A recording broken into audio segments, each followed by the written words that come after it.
I started going to the gym in the late afternoon, right after classes.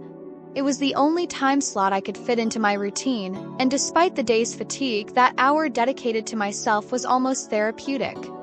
The gym was always busy, filled with the metallic clang of weights being lifted, electronic music reverberating through everyone's headphones, and scattered conversations among the attendees.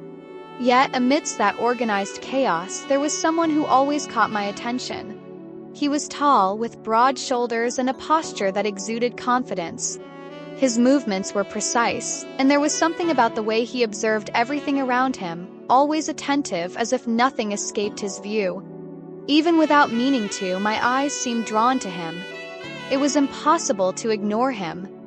I began to notice that he watched me too. Sometimes our eyes would meet for seconds that felt like entire minutes. Other times, he would intentionally pass close to me, making a casual comment, a joke about the exercise I was doing wrong, or an observation about how crowded the gym was. Gradually, these interactions became more frequent, and I realized that he wasn't just someone who stood out physically but also through his confident and easygoing way of speaking. One day, after the workout, while I was finishing putting away my equipment, he approached me once again.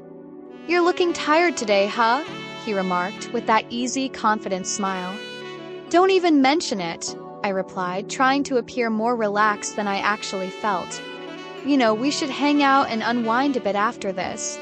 "Something lighter than lifting weights," he suggested, and I gave an awkward laugh. In the following days, he kept initiating conversations. He'd ask about me, my routine, my preferences. I answered cautiously, trying to maintain some distance, but at the same time, a part of me yearned for more. One afternoon, after another intense workout, he approached me again while I was drinking water near the fountain. "Come with me today.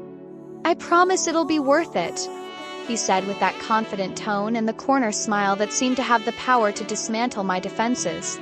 I stood silent for a few seconds, considering whether it was a good idea. But before I could overthink it, my voice came out almost automatically. "Okay." On the way to his car, my heart was pounding. Night was already falling, and the orange sky set the stage for whatever was about to happen. As soon as we got into the car, I could smell his cologne, a woody, captivating fragrance that seemed to fill the confined space of the vehicle. "So, where do you live?" he asked casually while driving. I gave a brief description of my neighborhood, trying to keep my voice steady. He asked a few more questions, what I liked to do on weekends, if I went out often, what my favorite drink was. The words flowed naturally, but there was something else in the air. An electric tension that seemed to grow with each answer, each exchange of glances. At one point, he placed his hand on my leg. It wasn't a brusque or invasive move, it was subtle, calculated. His firm fingers rested on my knee, and my body reacted even before my mind could process the gesture. He kept his hand there for a few seconds, his eyes still focused on the road, before asking in a husky voice, "And what are you wearing underneath?" I swallowed hard. I felt my face heat up, but surprisingly, I didn't look away. My response came out bolder than I could ever imagine.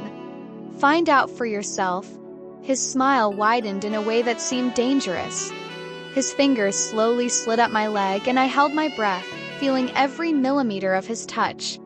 When he took my hand and placed it on his thigh, I could feel the firmness beneath the fabric of his jeans. My body reacted instinctively, and the silence in the car became almost deafening. Suddenly, he turned onto a side road, a more isolated, almost deserted area. He stopped the car under the shade of some trees, turned off the engine, and turned to me. The look he gave me made my heart race even faster. "Come here," he murmured, leaning toward me.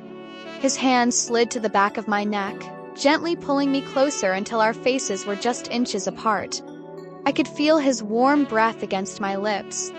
When he finally kissed me, it was as if time had stopped. His lips were firm but gentle at the same time, and his movements were precise, calculated to leave me completely surrendered. After that night, nothing was the same. Our meetings became more frequent, our conversations deeper, and our touches more intimate. Gradually, he became a part of me, as if he had always been there. 'Cause in the end, it didn't matter where we were or what we were doing, as long as we were together. If you enjoyed this story, don't forget to like, comment, and share it with someone you think would love to hear it too. Your engagement is essential for us to keep bringing more content like this. Subscribe to the channel and turn on the notification bell so you don't miss any updates. Thank you for watching and see you next time.